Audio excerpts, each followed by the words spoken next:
stop what you're doing right now.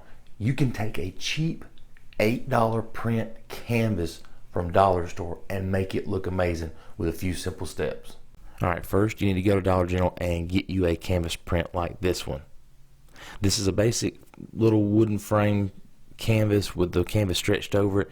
It's a very simple print. It just needed some character.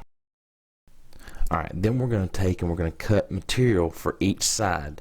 We're going to go from corner to corner, and then we're going to cut top and a bottom piece that overlaps each side piece evenly. Your frame corners should look like this. The bottom strip is a long strip, and it's actually overlapping an even joint, an even corner there, the side pieces.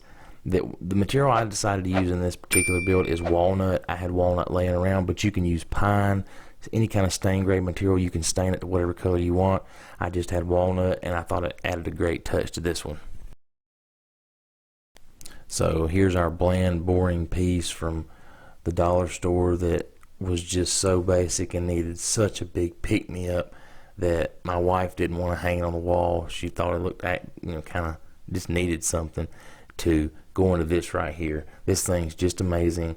It gives you just enough. I mean, I know it's simple, but it gives you just enough. Adding that little wooden frame, no special things needed. The strips are literally tacked together with brad nails from a Ryobi nailer. The link to that's in the description below. But I used that, and then this is what it looks like in our kitchen / coffee bar area. Just added a nice touch. Thanks for watching.